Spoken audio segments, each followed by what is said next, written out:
Nous avons voté en 2023 la feuille de route en faveur de l'économie sociale et solidaire. Le département avait souhaité affirmer son engagement pour accompagner le développement d'un modèle porteur de transition économique, sociale et écologique et d'innovation au plus près de notre territoire.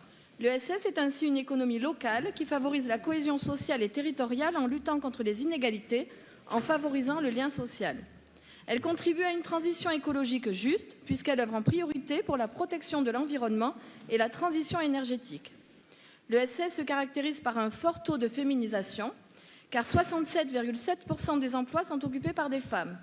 Les emplois de l'ESS représentent aussi 13% de l'emploi salarial dans les Pyrénées-Atlantiques, avec une part importante de CDD et de contrats aidés. L'ESS joue donc un rôle essentiel dans l'insertion professionnelle, et notamment de façon très marquée dans les territoires ruraux isolés ou les quartiers prioritaires de la politique de la ville. Comme vous l'avez vous-même écrit, l'ESS est ainsi présente partout dans notre économie, dans les activités les plus diverses et les plus ancrées dans notre vie quotidienne. Par ses principes, elle incarne la norme d'une économie d'après-crise, fondée sur un autre modèle de développement économique socialement juste et soucieux des enjeux écologiques, à même de répondre aux enjeux des crises actuelles.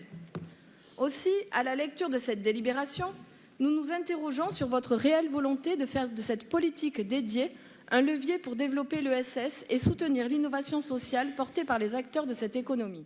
Qu'en est-il du soutien à l'innovation sociale indispensable pour valoriser et encourager les initiatives locales? Le fonds de soutien dédié, pourtant créé pour 3 ans, donc jusqu'en 2026, a disparu. Il y a une contradiction entre votre volonté affichée par l'adhésion au RTES, la participation au Forum mondial de l'économie sociale et solidaire et la réalité du terrain.